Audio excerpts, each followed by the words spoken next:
I'm Ed Ranch. Welcome to this latest Buffalo Strong conversation.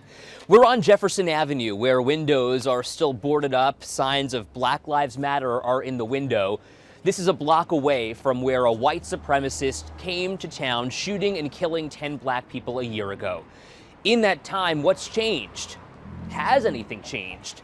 For this conversation, we're joined by a group of panelists, activists, who are looking back to how we got here today, but also looking to the future as we come together once again as one.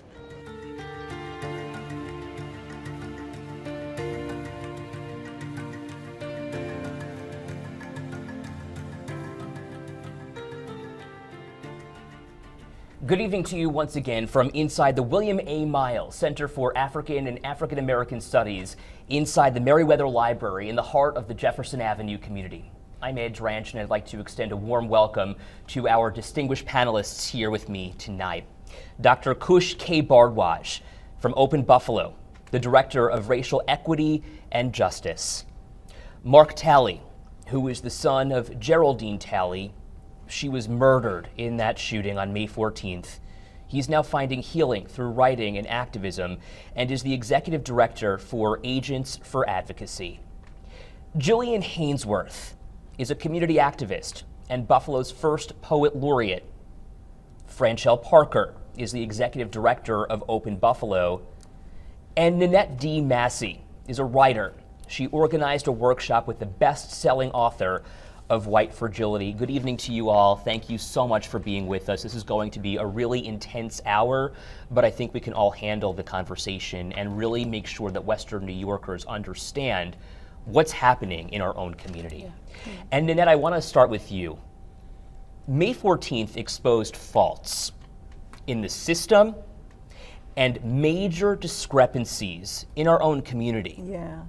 So a year later, are we seeing more of the same, or are we seeing real transformative change? Yeah. Well, I think the real story is that the shooter who came to Tops, when he went looking for where can I find the largest concentration of black people at one time, and that was information that was easy for him to find. The real story is how all of 80-something% of black Buffalo has been corralled historically into 2 or 3 zip codes. And like I said, that information was easy for him to find. And the whole history behind how that came to be. And I'm thankful for all the people who came from West Seneca and East Aurora and so on and so forth to hand out, food and make sure people were eating. But they all went back to East Aurora and West Seneca, and we're the same as we were before.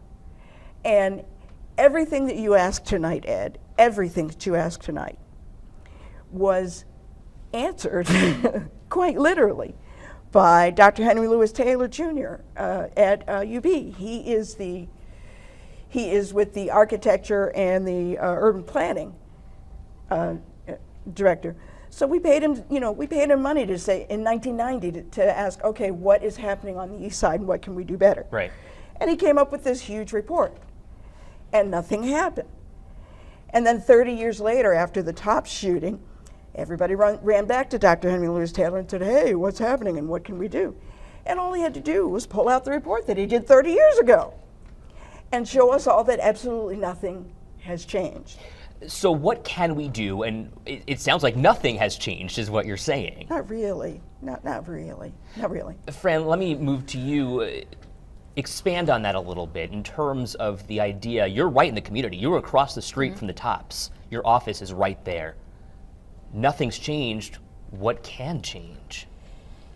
What can change? I take hope and inspiration from family members that have said enough is enough We are organizing, we are hitting the streets, we're connecting national experts to the movement that's already taking place here in the city of Buffalo. So I do take inspiration in that organizing, that forward momentum is happening.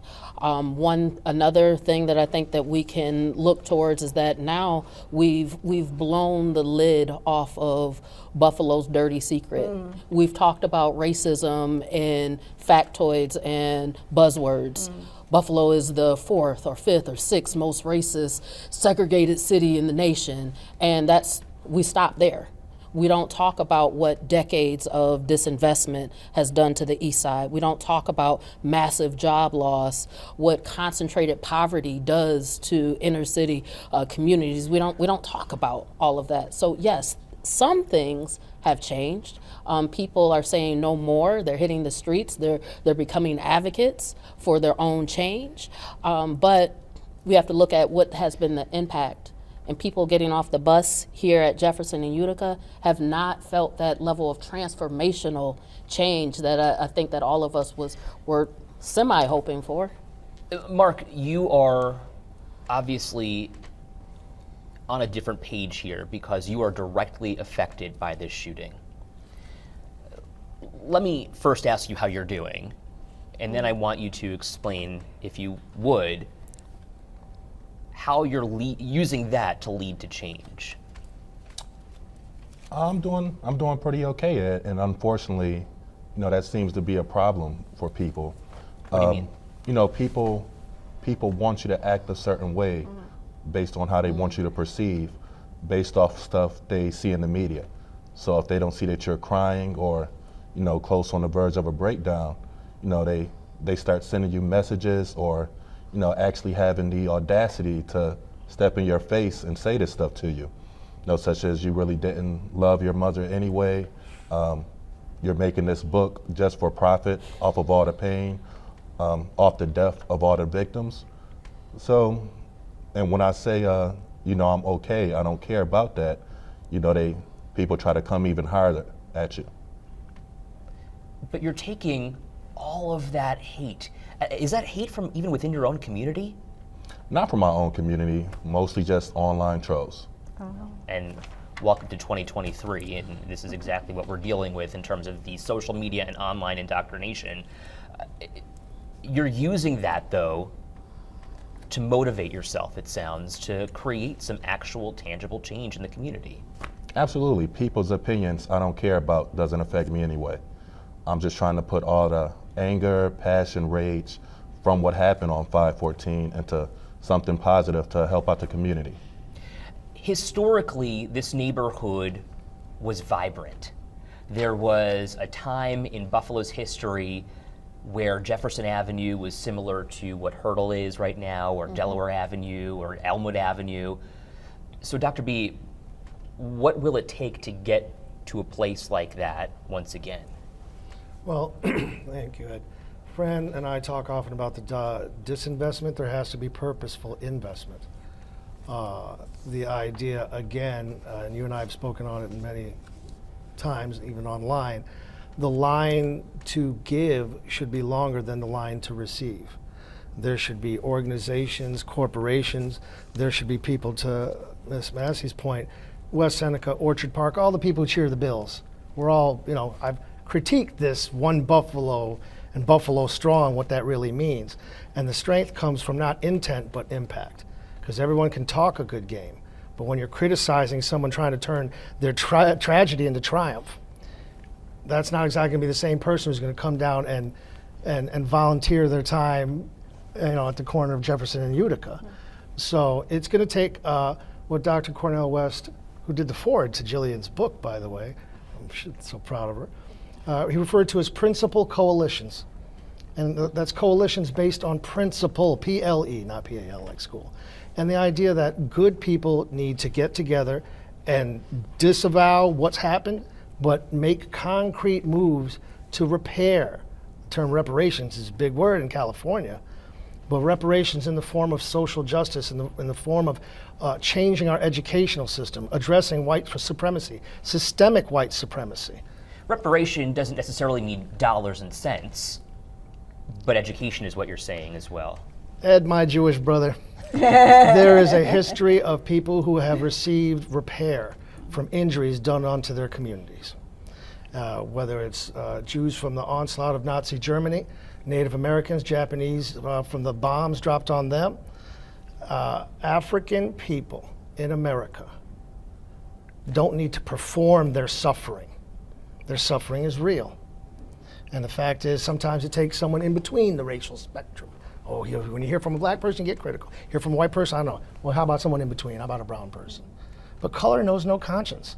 And people need to step up their game and turn their consciousness into action, turn their consciousness into education that is impactful. Everyone in this country has gone through K through 12, everyone, even if you failed out of high school. But what is that doing to the formation of how we perceive black people, how we perceive and treat black people? When a non-officer of the law can choke a man on video on a train in New York City, to say nothing of a cop kneeling and taking the life out of a black man on film. How we value and perceive black life is the root of this all. So if we care about black lives, and now the people have politicized Black Lives Matter, black communities matter, black babies matter, Buffalo matters. Sorry for the long-winded answer. That's what the editing room is for. Could I jump in please. here? Because I grew up during that time that you were talking about when Buffalo was vibrant. Right. There was, I bought my first copy of Rapper's Delight over at Doors Records, and let's see, then there was Church's Chicken on the corner of East Ferry, and forget it, the only place to eat seafood was at, I'm sorry, soul food was at Gigi's. I remember when Gigi's was open. And there was Scotty's Steakhouse. I mean, Scotty's Steak Sub was the bomb. Yes, I make that age cut with you. Okay, and then I remember Clifford Bell Cleaners was, they were operating. My dad took me to see the Texas Chainsaw Massacre at the theater that's over there. So I remember when all of this was bustling. How much of that exists today? None. I think Bella's the only thing left Scotty's is standing. gone. Jim Bell's only accepts cash. Well, and what does that you know, mean for this community? Really, I mean, and- this is a walkable community that Right. relies on their own 2 feet to get around. And I get it. When we talk about, it's all about economics. If there was money to be had, Wegmans would be over here. We talk all the time about, we need more supermarkets. If there was money to be made, Wegmans wouldn't leave any money on the table. So it is about more than, we should have this and we should have that. I understand that, there's the Adam Smith invisible hand, of economics. But given the history, there's a history of how this community has come to how it's been. There's a history of very purposeful disinclusion, if that's a word, from economic opportunities. I was just reading that there was a 1970 court case against Bethlehem Steel for, Bethlehem Steel, a lot of people in this community, in the city, have Bethlehem Steel to thank for where they are in life right now. Their mother worked there, their uncle worked there, blah, blah, blah. That's how they could afford to go to Bishop Timon and whatever. And all of those kinds of opportunities were purposely made unavailable to black people, and that is how we have what we have today. And that a lot of white people, very well-meaning white people, don't understand the level of purposeful disinclusion of black people in Buffalo and in America that has created what we have today. So Jillian, as a younger woman, what do you expect from this community in 2023? From the community itself, I expect the community to survive. And That's not the because, right, not because I don't think that we're capable of surviving, but because that is what we have been left to do for a very long time. after May 14th, a lot of people started saying like Buffalo's strong, like, we're strong, we're strong. And I'm like, this is not a sign of strength to me. This is not what strength looks like. Thank you. Like this perpetual state of survival. If it's not one thing, it's something else. But it's always the worst on the east side, even down to COVID. People in 14215 suffered from COVID in a way that no other area in this city did. So I expect the community to do what they have to do to make sure that they put food on their table. But I also hope that we can start to give each other permission to reimagine the role that our leaders play in this city, the role that public safety plays for us in the city, the role that food and housing plays, and how it's all intersectional, because we have to remember and remind each other, and we owe it to each other to remind each other that we were not put on this earth to survive. So let me follow that question up and ask what you expect for the community now. For the community, I always expect justice. If I didn't, it would be really hard getting out of the bed every day and doing what we do. I expect for the community to, again, do what we do, which is come together and take care of each other. Even when you look at, May 14th, people were taking food out of their refrigerators to make sure that their neighbors could eat. But I expect us to, the people who are governing our communities, the people who are getting paid out of our tax dollars, the people who we hired and put in their roles, to remember who they work for. So let's dig into that for a second, because I think that's really important. And Fred, I know in particular you and I were on a panel recently discussing accountability when it comes to those elected leaders. And I asked you to name names, and I'm going to ask you to do the same thing tonight. Who in particular are we looking at? I think that we have to Jillian's point, when we look at where our taxpayer dollars go in this community, who are we funding? We start at City Hall. We look at the folks that we send to Albany, the folks that we send to Washington, D.C. to fight on our behalf. If we're paying you to go and fight on our behalf, you have to bring our issues. And typically our issues are listened to around election time when we're trying to turn out the vote in certain communities. But when we look at what has happened, specifically in 14208, 14214 and 15, these are intentional public policy decisions to have concentrations of black folks that live in one particular community because of redlining. Like, we could have had elected officials decades ago intervene in a real way and say, we're going to do business differently here in the city of Buffalo, where we're not going to cater to developers. We're not going to cater to the wealthy in this community. And we're going to start from the bottom up. Mark, I'm going to ask you the same question.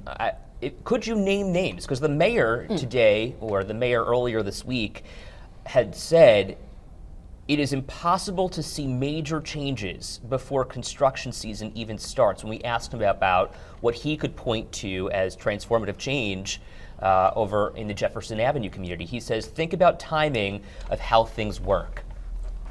Oh, I could definitely name names. That's been my job over the past year.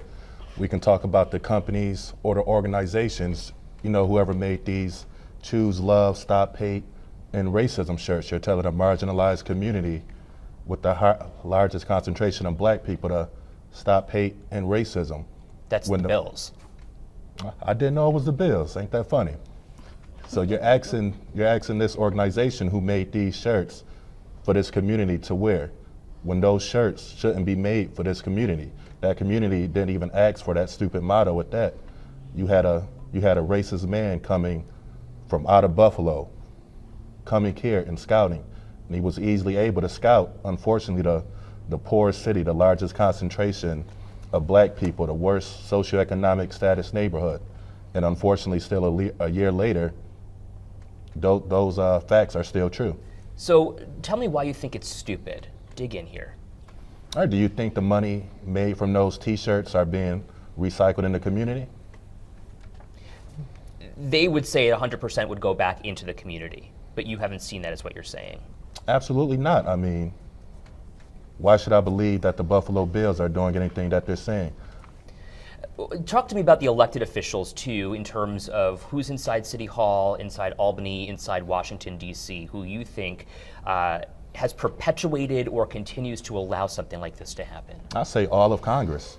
I mean, for some reason, Congress has an infatuated stance on wanting to control women's rights, on wanting to control gay people's rights, on wanting to profit from the NRA, and it seems like no one cares in the history of the country. I mean, it was only until 1965 in which they said African Americans were equal to white people, and I'm pretty sure you can ask any black person right now in America, do you feel equal, to your Caucasian counterpart? The mayor said that education is the great equalizer. What do we think of the education system in the city of Buffalo, though? I mean, underfunded, which is what you think about most things in the city of Buffalo, aside from maybe the police. There is a saying like, show me your budget and I'll tell you your priorities. And when we look at money being taken out of workforce development to add money to policing, it's like, we don't need to just be policed. Like, we need resources.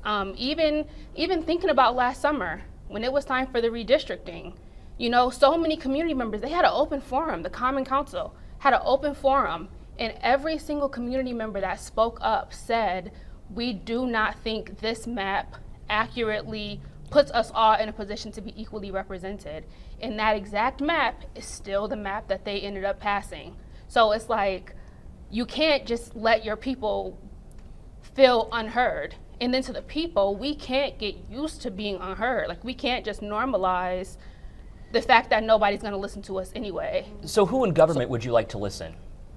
I mean, we could start local. We could start with the Common Council. You're our legislators. We could start with the mayor. Like, listen to us. Don't listen to us for the sake of, oh, I'm gonna make you feel heard. So I'm gonna have a community forum and I'm gonna let everybody who wants to talk speak for 3 minutes, and then we're gonna move on to the next person. When we say Allentown shouldn't be in Fillmore District, don't put Allentown in Fillmore District. Like, actually listen to the people who are living in the Buffalo that you are creating. So do you think the mayor is capable of leading the city post May 14th? I think anybody who has the right heart is capable of leading. Yes. I just think that sometimes, and I don't think this just falls on the mayor of a city, right? I think sometimes when you're in charge of anything, you have so many moving parts that you gotta focus on all of them. So I think there are times where leaders in general, and like I do this in my own business, where there's something that I know I need to kind of focus on, but there's 100 other things that I know I need to focus on. So that one thing sometimes might not get the focus that it needs. A lot of the community feels like that one thing that's not getting the focus that they need. Could I jump in here, Ed? Please. The thing about politics is, a lot of us understand that politicians have two jobs. One, get elected. Two, stay elected. And in this country, black people as a voting bloc, we're always courted as a voting bloc because we are the conscience. Black people are the conscience of America. So the black vote is always courted as a bloc because conscionable white people are looking to the black voting bloc for where they should be morally. So politicians take advantage of that. Then once they take advantage of that, to stay elected, they're beholden to the black voting bloc to get elected. They're beholden to white money to stay elected. And Fran, I know that that's one of the points that you often make, that there is a system that perpetuates that issue. So just to kind of clarify things on my perspective, we're talking about two different strategies.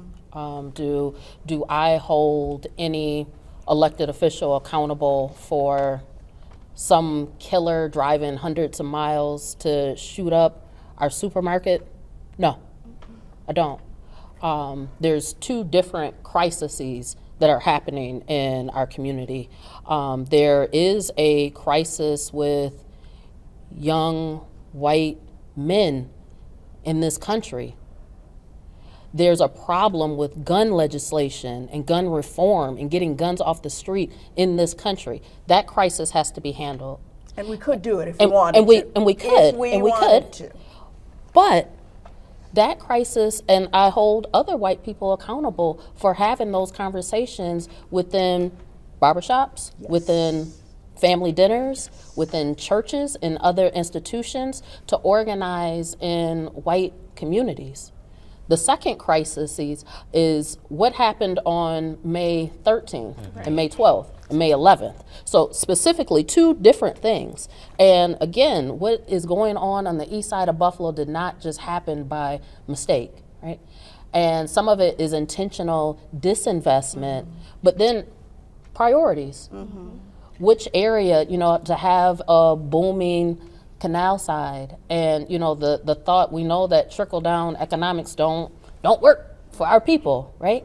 So we can't keep using the same strategies in hopes of lifting up those that are hurting. So there are two different strategies, and I look to our elected officials, I look to the leaders of our nonprofit organizations, and also our corporations. How are we strategically coming together to create a strategy? Don't just do one development project over here or drop a supermarket and mini mart over here. We need a robust, holistic strategy to revitalize the entire east side of Buffalo. And the revitalization of the east side needs to be seen as a part of the revitalization of the entire city. We're going to go a little bit sure. more in depth on that same issue of investment coming up on the other side of this break. You're watching 514, 1 year later, a Buffalo Strong conversation. We'll be right back.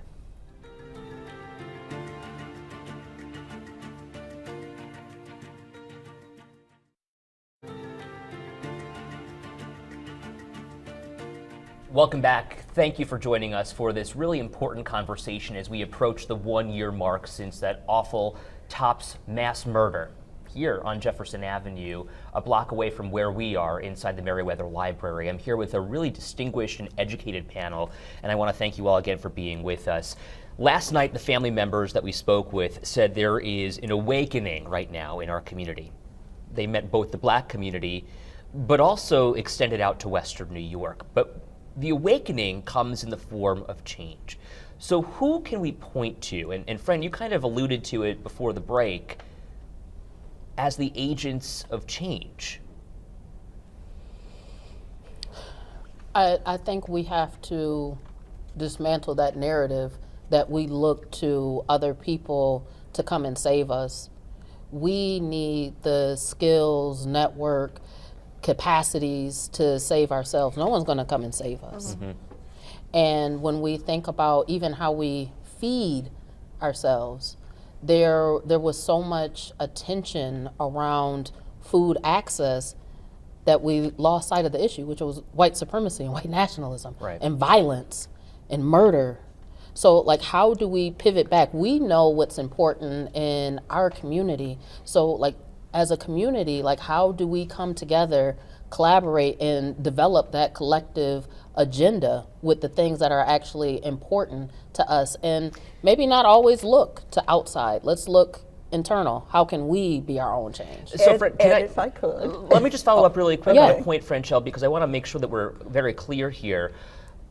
When you talk about almost going backward and talking about how we got here, is that a priority, or for you and your organization especially, is it about also moving forward and finding the ways to rid this desert, this food desert that we have here in the Black community on East Buffalo? Is it about investment? How do we move that forward as well?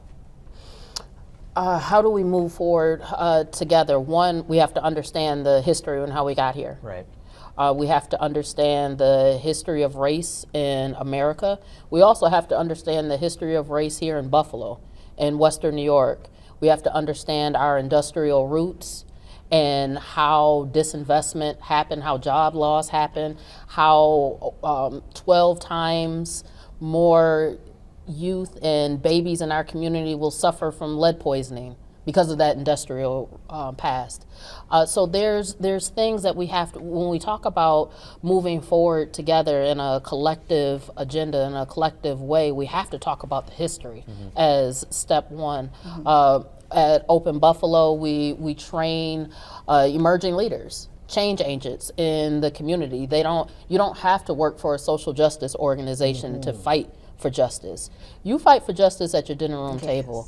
You fight for justice when you're in line at Tim Hortons or you're tailgating. These are all opportunities that everyday people can engage in change making, and that's what Open Buffalo seeks to do. That's our role, to cultivate a massive amount of change agents in our community that can help fight for a collective agenda. And Ed, why it's important to understand the history is because I mentioned before the idea of Adam Smith economics, where that laissez-faire idea where the hands-off economy. The hands-off, where there's money, the economy will simply grow.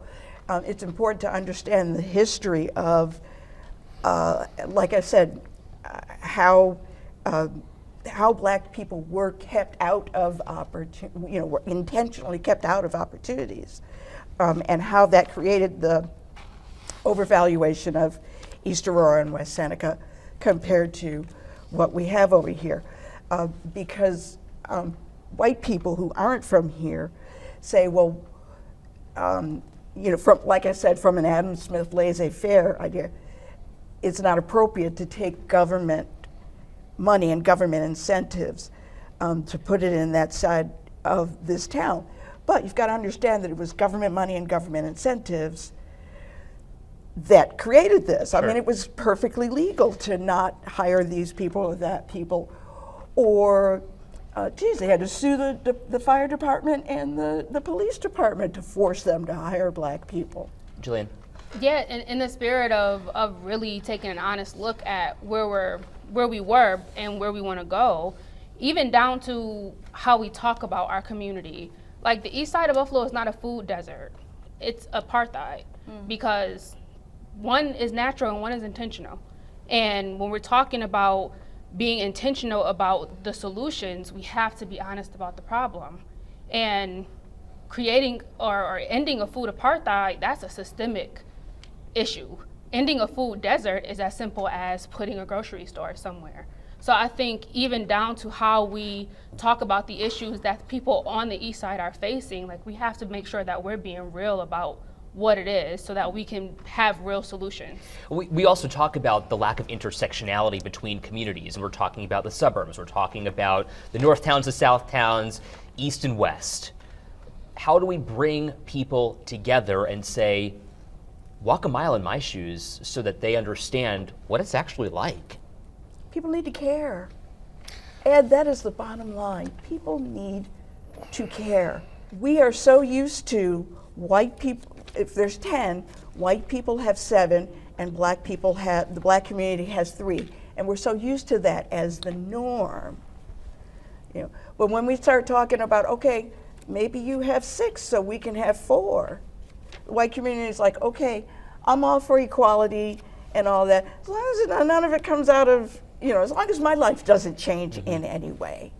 And people need to care, and everybody needs to be willing to see a change in their lives somewhere. Dr. B. I agree with the panel. People need to care. And as an educator purely, I can tell you that people need to be taught how to care.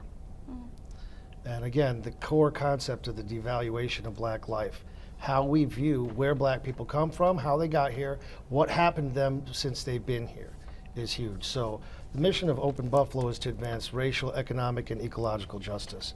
And on that note, my job, my role, my lane, and why Fran brought me from higher education is to spread out an antidote to the poison of racism, bigotry, and white supremacy. The race, power, and privilege anti-racism training that was conceived following the George Floyd protest all the way through to now, after 5/14. A position has been created, and we are doing transformational work with white agencies, black agencies, and everything in between, but primarily white agencies for now. Big shout out to Beyond Support Network, wonderful client. We're doing our second phase of training with them, and they're stepping up and they're saying, okay, I want to care. I want to know. I want to learn how to dismantle things. So I've been waiting, so I had to say this. When we're talking about dismantling white supremacy, think of what does the word dismantle? I got a poet next to me, wordsmith. Whether it's a fridge, whether it's a car engine, or a computer, you need to know how it works so that you can what? Have the right tool. Do I use a socket wrench? Do I use a screwdriver? Like, what do I use for that? So you have to understand the entire mechanism. Jillian says systemic. I have people saying systematic. We have to, it's not about fancy words. It's about understanding how sophisticated it is. Fran mentioned trickle-down economics doesn't work for the black community, right? Well, trickle-down bigotry sure has worked for white America.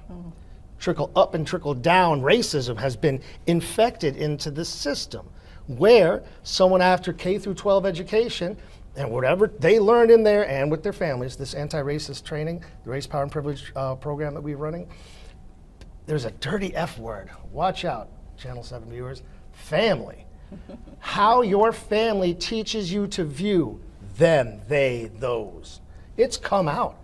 And so it's medicine. We're examining this infection, and we are providing a literal antidote, and we want to spread that out from community to community. You asked something that has been haunting me ever since I've been waiting for this talk today. Take a metaphor of black teen pregnancy, for example, and let's make a fictional, really, really white, rural country farm town. Let's call it West Kakalaka. Now, if we're trying to address the problem of black teen pregnancy, do we need to go out to West Kakalaka to address that? Or should it be done where that black teen pregnancy is the problem? Switch it. White supremacy. Is it among black folk who are the victims of these horrible crimes that we really need to do these trainings and rock the shirts and all? We need, as Malcolm X said, white people don't have to show that they're, I'm using hip hop vernacular now, that they're down with black people by being around them and performing their allyship. It has to be impactful, it has to be intentional, and yes, the education route is everything, because in my educational history, people go, oh man, I didn't know that. And then they go, damn, why didn't I know that? Right. And they get angry, and that's a good thing. Rage is strong love. I rage against injustice. So good people, and yes, good meaning white people, need to really get the tools of what it means to be an ally and go to organizations and start to do the work. I gotta throw it to Fran real quick. There's this magnificent white woman I just met yesterday, and she created a quilt. Fran, can you tell them about the quilt? Beautiful. It's taller than me. I'm not a really tall person, but the quilt is taller than me. And she's been creating this quilt since May 15th. What's the purpose? The purpose, it has the faces of the victims on the quilt, and it has a pocket where folks can put letters to individuals on the quilt. And it's beautiful. It is a beautiful work of art. And the reason why I brought it up, besides it just being a beautiful piece of art, do something. Do something where you're at. If you're at home by yourself and you know how to quilt, then you quilt. If you're a social media manager and you can make really good memes, do that. You don't have to be an organizer that's mobilizing tens of thousands of people on the nation's capital. Just move. Do something where you are right now. Is this... Actually, just to piggyback too off of please. what Dr. B said, you know, racism is a disease, but unfortunately, you know, America isn't ready yet to go to the hospital. You know, America's not ready to talk about corporate racism, educational racism, food racism. It's so much racism intertwined an American legislature, an American government, that America really doesn't know where to start at when it comes to, once again, for instance, the terrorists that came here. They don't want to talk about how easy it was for him to purchase, tactical care, semi-automatic rifle, make it illegally modified, drive here close to 2 hours, and easily walk in the parking lot. America isn't ready to discuss how that can happen, but how, once again, a black man could just be put in a chokehold by a non-police person, or how a black person can just go to the corner store, get a pack of Skittles and an American iced tea, and end up not making it home. Yeah. Or how, once again, another black person can just go to the store, all of a sudden get taken down because he's deemed dangerous and have a knee put to the back of his neck. And unfortunately, once again, racism in America is as old as American as itself. The saying is what? American pie is as old as the country. That's racism. That is not baseball. It is not apple pie. Racism is the new American meritocracy. Jillian, you're a poet laureate. You use words for a living. I'm interested, what would you tell someone in these predominantly white, perhaps rural communities, even suburban communities, white neighborhoods of the city of Buffalo? What would you tell them to make that first move and get them out of their comfort zone? I would just say racism is your fight. Like, this is yours. You own this. If you are walking your dog and your dog goes to the bathroom on somebody's front lawn, that's your dog. You have to clean it up. I think, and so I'm the poet laureate, right? And everybody always wants me to say things in a way that sounds beautiful, and they want it to rhyme a little bit. Keep it real. And have some impact. But when we're talking about things like this, like, if we don't know anything now, we know that it's life or death for our community. So don't look for me, and I'm going to say this directly into the camera. Don't look for me to make you feel good about fighting racism. Don't look for me to put a poem together that will bring a tear to your eye and make you feel like tomorrow I'm going to be an agent for change. That's not what I exist for. I don't exist to make white people ready to address a problem that belongs to their own community. I'd say, I challenge you to do it. And if you don't do it, it just means you don't care. And if you don't care, okay, right? Okay, we can't make you, but just be honest. Yes. Let me know if you're an ally or not, and So- then let's fight. Michelle Spite, go ahead. I just want to add to that. Going back to the concept around intersectionality, and when we talk about what's happening in our economy and the fact that we live within a very extractive economy, I know broke white folks. I know broke black folks, and the way the system takes and extracts from our people, that is the great equalizer. What's happened, it has double and triple the impact in black communities, but really trying to have open-ended conversations with people that don't look like you. And you have an interest in this too. Maybe it's hurting me more today, but it's coming for you.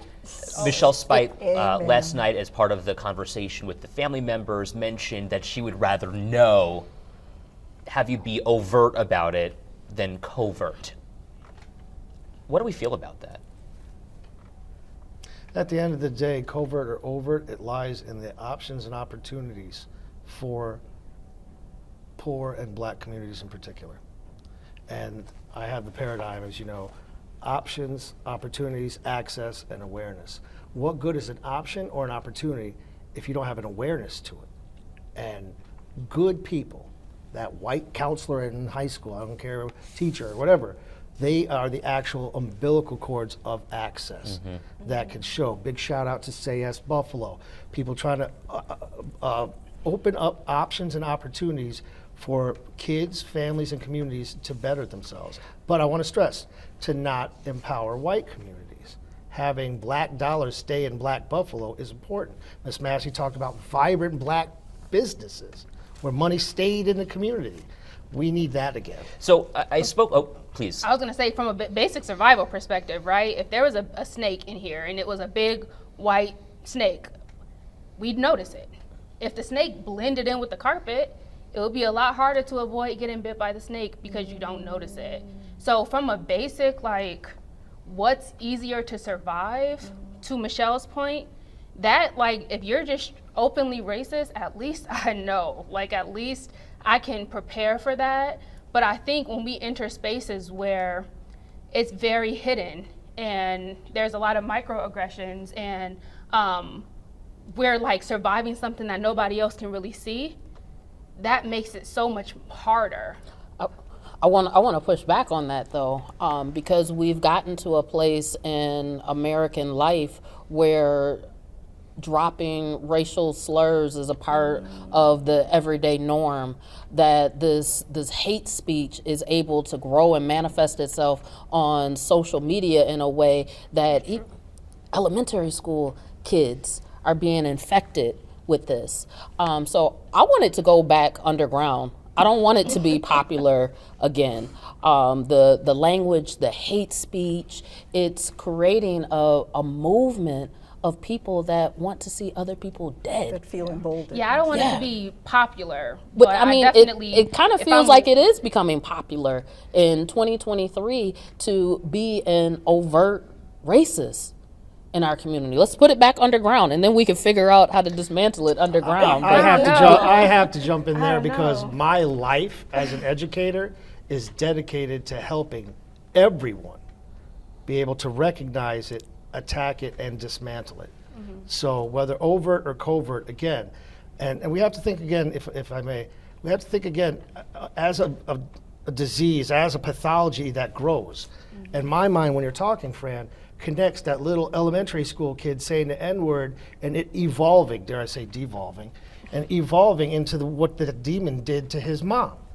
There's a direct line of your consciousness of how white supremacy is not just a demonic murderer driving to kill our elders, it's that CEO who refuses to even interview or even goes through the tokenistic, oh, see, I did one interview kind of thing. It's hiring practices, it's policing. And to touch on the thing about the mayor, and there's our mayor, who I like and I've met several times. What's up, Mayor Brown? Is very much as capable as any other mayor in any city to look at best practices of other major cities where they're able to look hardcore in the mirror at how racist organizations have infiltrated the police departments, about disproportionate sentencing and incarceration, all these practices. Marijuana, we had a big event this weekend about opening a new prison. Gee, I guess who they're going to try to throw into there and fill the prisons with. So when it comes to systems, I spoke with the governor and I asked her to point to real transformative change in the last year since May 14th. And the three things that she mentioned in particular were the number of people involved and enrolled in job training, the number of houses that have had repairs done, and the number of small businesses that have support from the state. All on the east side, she's pointing to. Do we see that? Do we feel that? Do we agree? I disagree with it. I mean, let's say, for instance, if the Tops terrorist attack, let's say if it didn't happen in Jefferson, let's say it happened at the Tops in Cheektowaga, or say if instead of Tops, let's say if Lexington Co-op on Elmwood, let's say if that happened, I believe we'll see a lot more change instantaneously compared to what's happening now. And is that because it's a white community compared to a black community? Absolutely. You know, being black in this country mean just sit and wait your turn. And as of right now, we're just still waiting, hoping that this legislation that she signed, it'll trickle down to us and something will happen. And regarding the amount of money that she donated to the east side of Buffalo to help with businesses, nonprofits, and organizations in that community, I mean, ironically, I just got turned down for it with the exact email stating, since I'm not located in that zip code, I'm not affecting change on Jefferson Avenue. So I don't think this money will necessarily go to all the businesses, corporations, and people that'll help. And regarding the home repairs, I mean, who cares about the home repairs if the individual can't afford that mortgage still? And unfortunately, with inflation going up, people's salary staying the same, if not decreasing, or people just getting fired left and right, No, now you just have a new house with no homeowner, which would be, once again, that's the east side of Buffalo. You have a lot of vacant lots, a lot of vacant houses with nothing being done. So the one thing the governor mentioned along with the mayor is that there has to be intentional use of this cash. What is intentional use at this point of this money in a post-514 world? I would answer that by saying Dr. Henry Louis Taylor answered that 30 years ago. I mean, when we're really serious, you know, the first thing is we need to care and we need to really want to do this.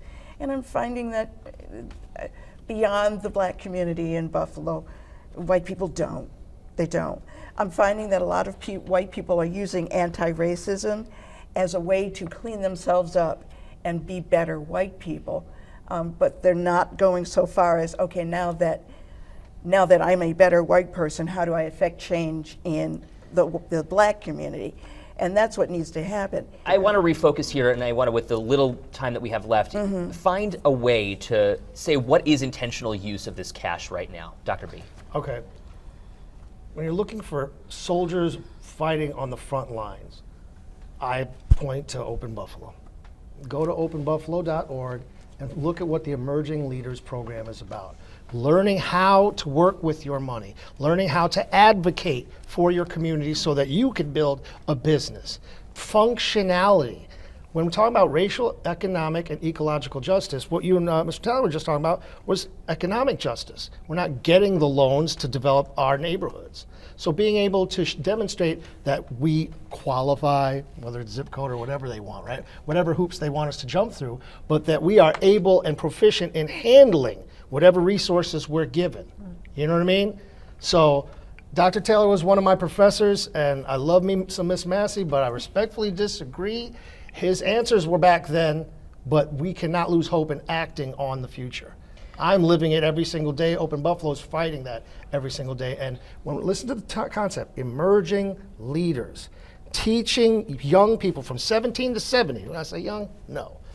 Teaching huge cohorts of people how to literally improve their communities. And I pray and hope that it will spread out beyond. And I had some of my best friends are white. I want to be careful because we got good white people working in Open Buffalo. Yeah. And we need to make sure that, just because a demon did what they did in 514, and there are a lot of demons in the government and, dare I say, in parts of the police system, there are good people out there. And Absolutely. You need to hear the call. Yeah. And you need to learn how to care Yes. and learn how to develop the tools to dismantle this.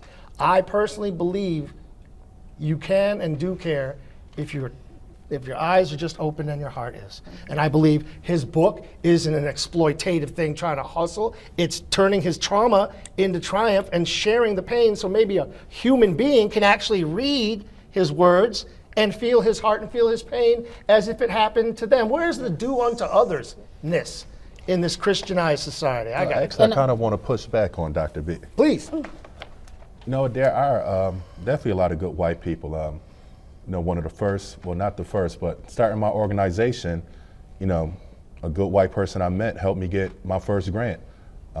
My grant writer, she's white. A lot of people I'm meeting at these meetings, behind closed doors meeting, people that's helping me elevate, people that's helping me with my book. They're all white. But at the same time, I think being black in this country, you get tired of hearing there's good white people. Yeah. You just get tired.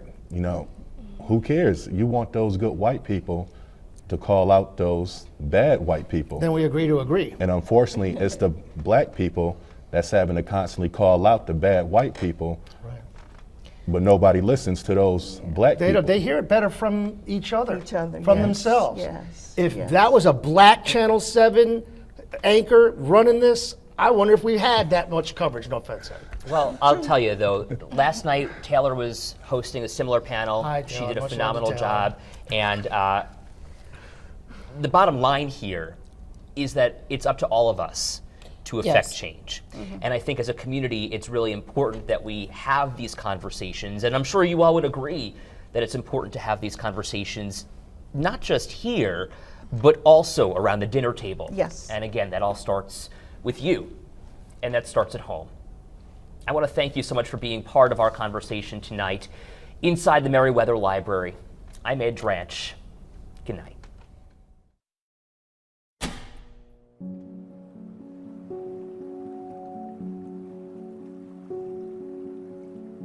Let the hopeful healing waters flow, ushering in a rebirth of our sense of self.